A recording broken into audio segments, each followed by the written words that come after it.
വന്നിട്ടുള്ളത് നമ്മുടെ മലബാർ സ്നാക്കായ മുട്ട അടുക്കിന്റെ റെസിപ്പിയുമായിട്ടാണ്. ഞാൻ എൻ്റെ കമ്മ്യൂണിറ്റി ടാബിൽ നിങ്ങൾക്ക് എൻ്റെ നെക്സ്റ്റ് വീഡിയോ ഏതാണ് വേണ്ടതെന്ന് ചോദിച്ചിട്ട് 3 ഓപ്ഷൻസ് ഇട്ടിട്ടുണ്ടായിരുന്നു. ഒന്ന് സാമ്പാർ, പിന്നെ ഒന്ന് കാളന്, പിന്നെ ഒന്ന് മുട്ട അടുക്ക്. അപ്പോൾ കൂടുതൽ പേര് അതിൽ വോട്ട് ചെയ്തിട്ടുണ്ടായിരുന്നത് മുട്ട അടുക്കിന് വേണ്ടിയിട്ടാണ്. അപ്പോൾ ഞാൻ ഇന്ന് അതിൻ്റെ റെസിപ്പിയാണ് നിങ്ങളുമായിട്ട് ഷെയർ ചെയ്യാൻ പോകുന്നത്. അതിൽ വന്ന അഭിപ്രായം പറഞ്ഞ എല്ലാവർക്കും ഒരുപാട് താങ്ക്സ് ഉണ്ട്. Thank you so much. അപ്പോൾ ഇതുപോലെ ഞാൻ ഇനിയും ഇടുന്ന കമ്മ്യൂണിറ്റി ടാബിൽ ഇടുന്ന എല്ലാ പോസ്റ്റിനും നിങ്ങൾ സപ്പോർട്ട് ചെയ്യണം. അപ്പോൾ നിങ്ങൾ ഇതുവരെ എൻ്റെ ചാനൽ സബ്സ്ക്രൈബ് ചെയ്യാത്തവരുണ്ടെങ്കിൽ പ്ലീസ് സബ്സ്ക്രൈബ് ചെയ്യുക. അപ്പോൾ അതോടുകൂടെ ബെല്ലൈക്കണും കൂടെ ഒന്ന് പ്രസ് ചെയ്യാം. അപ്പോൾ ഞാനിതുപോലെ പുതുതായിട്ട് അപ്ലോഡ് ചെയ്യുന്ന വീഡിയോസൊക്കെ നിങ്ങൾക്ക് മുടങ്ങാതെ നോട്ടിഫിക്കേഷൻ വരും. അപ്പോൾ അതിന് വേണ്ടിയിട്ട് ഞാനിവിടെ ഒരു 5 മുട്ട എടുത്തിട്ടുണ്ട്. പിന്നെ ഒരു 3 ഏലക്കായ എടുത്തിട്ടുണ്ട്. പിന്നെ നമുക്കിതിലേക്ക് കുറച്ച് അണ്ടിപ്പരിപ്പ് ചോപ്പ് ചെയ്തത് വേണം. അതുപോലെ തന്നെ കുറച്ച് ഉണക്കമുന്തിരി വേണം. ഉണക്കമുന്തിരിൻ്റെ അളവും അതുപോലെ തന്നെ അണ്ടിപ്പരിപ്പിൻ്റെ അളവൊക്കെ നമ്മളുടെ ഓരോരുത്തരുടെ ഇഷ്ടത്തിനനുസരിച്ച് നമുക്ക് കൂട്ടുകയും കുറയ്ക്കുകയൊക്കെ ചെയ്യാം. പിന്നെ അതിലേക്ക് നമുക്കൊരു 1.5 കപ്പ് തേങ്ങ വേണം. പിന്നെ നമ്മുടെ മധുരത്തിനനുസരിച്ചുള്ള പഞ്ചസാര,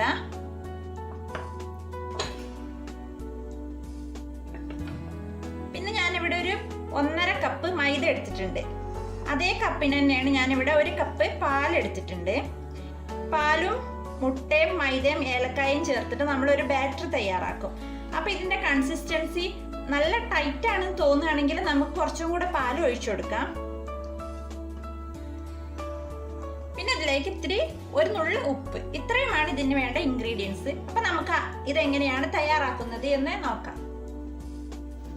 പിന്നെ നമ്മളിത് നെയ്യിലാണ് ചെയ്യുന്നത്. അപ്പം അതിന് വേണ്ട നെയ്യ്. ഈ മുട്ട അടുക്ക് തയ്യാറാക്കുമ്പോൾ ആദ്യം നമുക്കതിനൊരു ഫില്ലിങ് തയ്യാറാക്കണം. അപ്പം അതിനു വേണ്ടി ഒരു പാൻ അടുപ്പത്ത് വെച്ചിട്ട് നന്നായിട്ടൊന്ന് ചൂടാക്കിയെടുക്കാം. പാൻ ഇവിടെ നന്നായിട്ട് ചൂടായിട്ടുണ്ട്. ഇനി നമുക്കിതിലേക്ക് ഒരു 1.5 ടേബിൾ സ്പൂൺ നെയ്യ് ഒഴിച്ചു കൊടുക്കാം.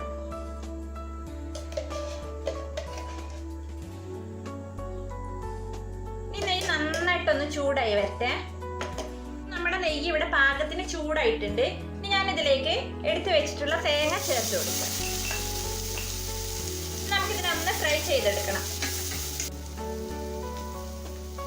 നമുക്ക് തീ ഒന്ന് മീഡിയം ഫ്ലെയിമിലാക്കിയിട്ട് ഇതിനെ നമുക്കൊന്ന് ഫ്രൈ ചെയ്തെടുക്കണം.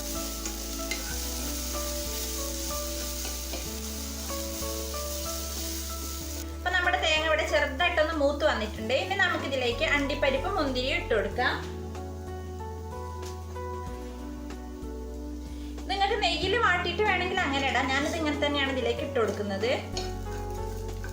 ഇതിന്റെ കൂടെ ഇതൊന്ന് ഫ്രൈ ചെയ്തെടുക്കാം. ഈ സമയത്ത് നമുക്കിതിലേക്ക് 1 ഏലക്കായ ചതച്ചത് ഇട്ട് കൊടുക്കാം.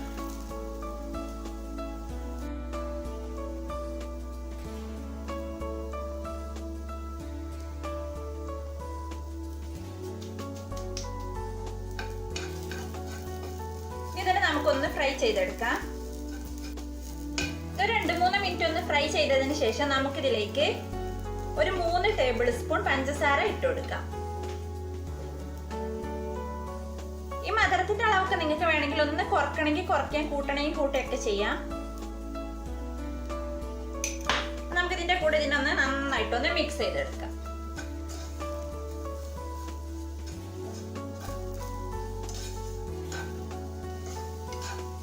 ഈ പഞ്ചസാരൊക്കെ ഒന്ന് മെൽറ്റ് ആയി എന്ന് തോന്നിയാൽ നമുക്ക് തീ ഒന്ന് ഓഫ് ചെയ്തെടുക്കാം. ഒരു 2-3 മിനിറ്റ് നമ്മൾ ഇതുപോലെ ഒന്ന് ഫ്രൈ ചെയ്യുമ്പോഴത്തേക്ക് പഞ്ചസാരൊക്കെ ഒന്ന് മെൽറ്റ് ആയിട്ടുണ്ടാവും. ഇനി നമുക്ക് തീ ഒന്ന് ഓഫ് ചെയ്ത് കൊടുക്കാം.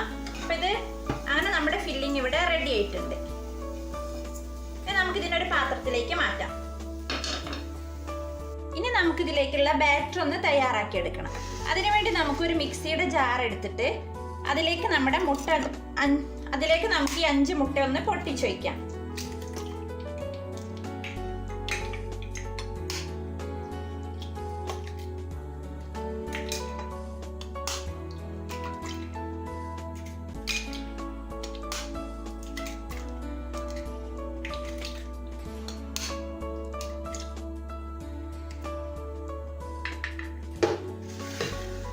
നമുക്കിതിലേക്ക് നമുക്കിതിലേക്ക് 2 ഏലക്കായ ഇട്ട് കൊടുക്കാം. പിന്നെ നമ്മുടെ ഈ ബാറ്ററിന് ആവശ്യമുള്ള ഒരു 2 ടേബിൾ സ്പൂൺ പഞ്ചസാര നമുക്കിതിലേക്ക് ചേർത്ത് കൊടുക്കാം. ഇനി നമുക്കിതിനെ നന്നായിട്ടൊന്ന് ബീറ്റ് ചെയ്തെടുക്കാം. അങ്ങനെ ഞാനിവിടെ നമ്മുടെ മുട്ട നന്നായിട്ടൊന്ന് അടിച്ചെടുത്തിട്ടുണ്ട്. ഇനി നമുക്കിതിലേക്ക് എടുത്ത് വെച്ചിട്ടുള്ള 1 ഗ്ലാസ് പാല് ഒഴിച്ചു കൊടുക്കാം. പിന്നെ ഇതിലേക്ക് നമ്മൾ എടുത്ത് വെച്ചിട്ടുള്ള 1.5 ഗ്ലാസ് മൈദയും ഇട്ട് കൊടുക്കാം.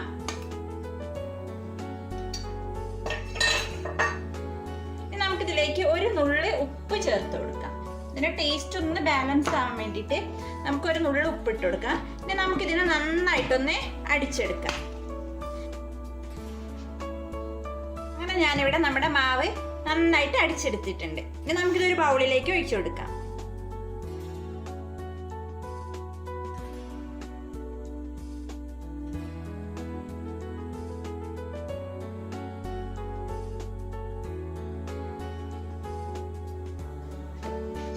ഇത്തിരി ഒന്ന് ടൈറ്റ് ആണ്, അപ്പൊ ഞാൻ ഇതിലേക്ക് ഒരു ഇത്തിരി കൂടെ പാലൊന്ന് ഒഴിച്ചു കൊടുക്കുന്നുണ്ട്.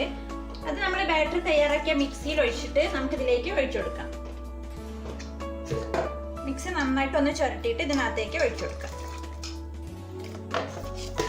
ഇത്തിരി ലൂസിൽ വേണം മാവ്. ഇപ്പൊ നമ്മുടെ ഫില്ലിങ്ങും ഇവിടെ റെഡി ആയിട്ടുണ്ട്, നമ്മുടെ ബാറ്ററും ഇവിടെ റെഡി ആയിട്ടുണ്ട്. ഇനി നമുക്ക് മുട്ട അടുക്ക് തയ്യാറാക്കാം. അപ്പൊ അതിന് വേണ്ടിയിട്ട് നമുക്ക് ഇതുപോലത്തെ ഒരു പാന് അടുപ്പത്ത് വെച്ചിട്ട് ഒന്ന് ചൂടാക്കി എടുക്കാം. ഇത് നമുക്ക് നോൺ സ്റ്റിക്കിന്റെ പാനിൽ വേണമെങ്കിൽ നോൺ സ്റ്റിക്കിന്റെ പാനിൽ തയ്യാറാക്കാം. അതല്ല നമ്മുടെ അടുത്ത് ദോശക്കല്ല് ഉണ്ടെങ്കിൽ ദോശക്കല്ലിലും തയ്യാറാക്കാം. ഇത് ട്രഡീഷണൽ ആയിട്ട് സാധാരണ ദോശക്കല്ലിലാണ് തയ്യാറാക്കി എടുക്കാറ്. ഞാനിപ്പോൾ ഇവിടെ ഒരു നോൺ സ്റ്റിക്കിന്റെ പാനാണ് എടുത്തിട്ടുള്ളത്. ഈ പാൻ ഒന്ന് ചൂടായി വന്നാൽ നമുക്കിതിലേക്ക് ഒരു ദോശ ഒഴിച്ചു കൊടുക്കാം. ഞാൻ ഇതിലേക്ക് ഒരു ഇത്തിരി നെയ്യ് ഒഴിച്ചു കൊടുക്കുന്നുണ്ട്. നമ്മുടെ തീ ഒരു ലോ ഫ്ലെയിമിൽ ആക്കി കൊടുക്കുക. ഇപ്പൊ നമ്മുടെ പാൻ ഇവിടെ പാകത്തിന് ചൂടായിട്ടുണ്ട്. ഇനി നമുക്ക് ഇതിലേക്ക് ഒരു ദോശ ഒഴിച്ചു കൊടുക്കാം.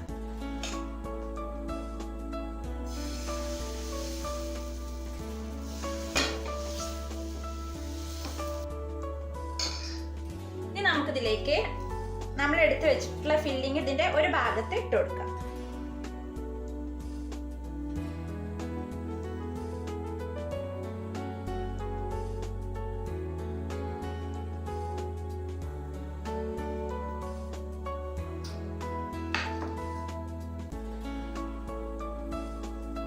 നമുക്ക് ഈ ദോശന്റെ ഒരു ഭാഗം എടുത്തിട്ട്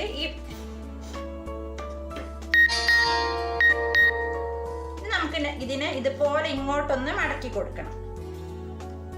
ഒന്ന് പ്രസ് ചെയ്ത് കൊടുക്കുക.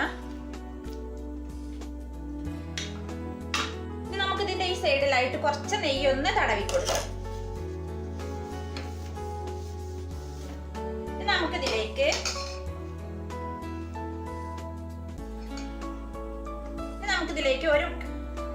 നമുക്കിതിലേക്ക് ഒരു കയ്യിൽ മാവ് എടുത്തിട്ട് ഈ നമ്മൾ ആദ്യം ഉണ്ടാക്കിയ ദോശന്റെ അരികിലൂടെ നമുക്കിതിലേക്ക് ഒഴിച്ചു കൊടുക്കാം.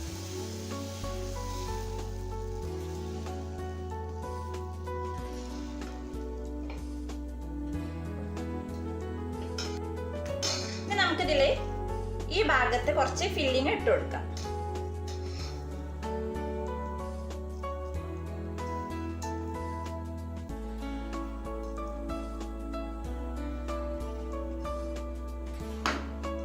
നമുക്ക് ഈ ദോശനെ ഇങ്ങോട്ടൊന്ന് മറിച്ച് വെച്ച് കൊടുക്കാം.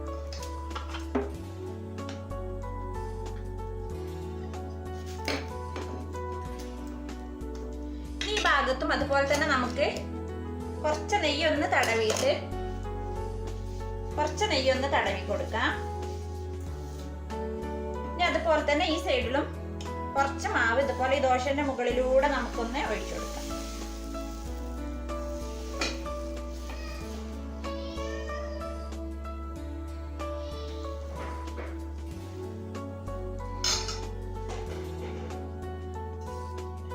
നമുക്ക് ഇതിലേക്ക് ഇത്തിരി ഫില്ലിങ് ഇട്ട് കൊടുക്കാം. ഈ ഫില്ലിങ്ങിന്റെ കൂടെ നിങ്ങൾക്ക് വേണമെങ്കിൽ വൈറ്റ് എള്ളും ഇതിന്റെ കൂടെ ചേർത്ത് കൊടുക്കാം. അതുപോലെ തന്നെ വൈറ്റ് കസ്കസ് ഇതിന്റെ കൂടെ നമുക്ക് വേണമെങ്കിൽ ചേർത്ത് കൊടുക്കാം. ഇനി നമുക്ക് ഈ ദോശ ഈ സൈഡിലേക്ക് ഒന്ന് മറിച്ച് വെച്ച് കൊടുക്കാം.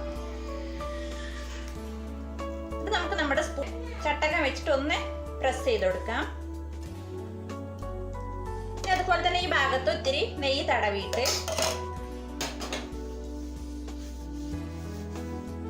നമുക്കിവിടെ ഒരു ദോശ ഒഴിച്ചു കൊടുക്കാം.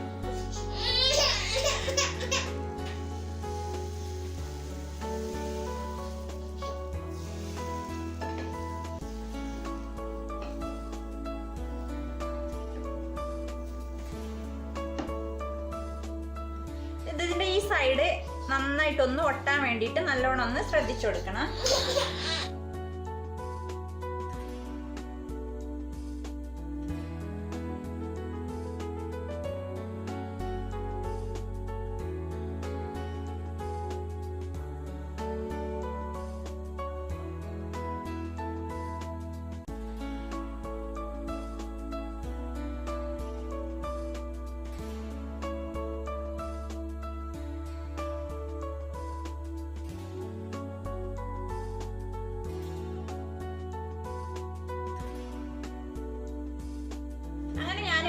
ഫസ്റ്റത്തെ ദോശ ഒരു 7 അടുക്ക് വരെ ഉണ്ടാക്കിയിട്ടുണ്ട്. ഇനി നമുക്ക് ഇതിനെ ഒരു പാത്രത്തിലേക്ക് മാറ്റാം. എന്നിട്ട് ബാക്കി വരുന്ന മാവും ഫില്ലിങ്ങും ഇതുപോലെ തന്നെ ദോശ ഇതുപോലെ തന്നെ നമുക്ക് അടുക്കടുക്കാക്കിയിട്ട് ഉണ്ടാക്കിയെടുക്കാം.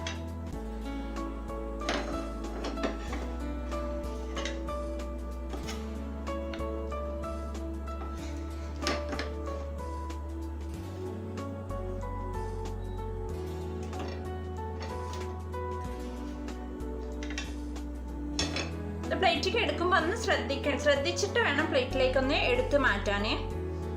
ഇനി നമുക്കിതിനെ ഒന്ന് കട്ട് ചെയ്തെടുത്തിട്ട് വരാം. ഇതിവിടെ കട്ട് ചെയ്ത് വെച്ചിട്ടുണ്ട്. ഇനി ഞാനിതൊന്ന് എടുത്തിട്ട് നിങ്ങൾക്ക് കാണിച്ചു തരാം.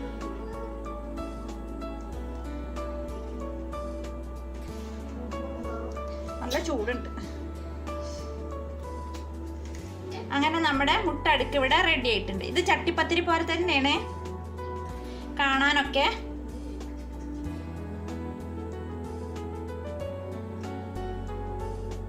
അങ്ങനെ നമ്മുടെ ഈസി ആയിട്ടുള്ള മലബാർ സ്നാക്കായ മുട്ട അടുക്ക് ഇവിടെ റെഡി ആയിട്ടുണ്ട്. ഇത് വളരെ പെട്ടെന്ന് നമുക്ക് തയ്യാറാക്കി എടുക്കാൻ പറ്റും. ചട്ടിപ്പത്തിരിയൊക്കെ ഒരു മധുരമുള്ള ചട്ടിപ്പത്തിരിയൊക്കെ പോലെ തന്നെയാണ് നമുക്കിത് കഴിക്കുമ്പോഴേ. അപ്പോൾ അത് നിങ്ങൾ എല്ലാവരും ഒന്ന് ട്രൈ ചെയ്ത് നോക്കണം. എന്നിട്ട് ഫീഡ്ബാക്ക് അറിയിക്കണം. അപ്പോൾ നിങ്ങൾക്ക് ഇന്നത്തെ എൻ്റെ വീഡിയോ ഇഷ്ടമായതാണെങ്കിൽ ഷെയർ ചെയ്യാനും ലൈക്ക് ചെയ്യാനും കമൻറ്റ് ചെയ്യാനും മറക്കരുത്. അപ്പോൾ നിങ്ങൾ ഇതുവരെ എൻ്റെ ചാനൽ സബ്സ്ക്രൈബ് ചെയ്തിട്ടില്ലെങ്കിൽ പ്ലീസ് സബ്സ്ക്രൈബ് ചെയ്യുക. അപ്പോൾ അതോട് കൂടെ ബെല്ലൈക്കണും കൂടെ ഒന്ന് പ്രസ് ചെയ്യാം. അപ്പോഴേ ഞാൻ പുതുതായിട്ട് അപ്ലോഡ് ചെയ്യുന്ന വീഡിയോസൊക്കെ നിങ്ങൾക്ക് നോട്ടിഫിക്കേഷനായിട്ട് കിട്ടുകയുള്ളൂ. അപ്പോൾ ഇതുപോലത്തെ നല്ല നല്ല റെസിപ്പിയുമായി നമുക്ക് വീണ്ടും കാണാം. Take care, bye. ഇതുപോലെ നിങ്ങൾ ചെയ്തെടുക്കുമ്പോൾ നിങ്ങൾക്ക് ഒരു 6-7 അടുക്കൊന്നും ചെയ്യാൻ പറ്റുന്നില്ലെങ്കിലും കുഴപ്പമൊന്നുമില്ല. നിങ്ങൾക്ക് എത്രത്തോളം ഇങ്ങനെ മറിച്ച് വെക്കാം, നിങ്ങൾക്ക് ഇത് എത്രത്തോളം അങ്ങനെ മറിച്ച് എടുക്കാൻ പറ്റുന്നോ അത്രത്തോളം ചെയ്താലും മതി.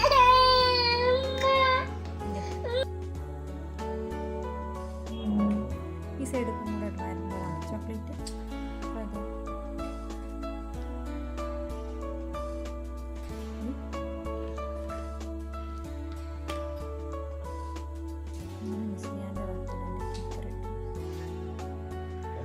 ചെറുതായ Thank you.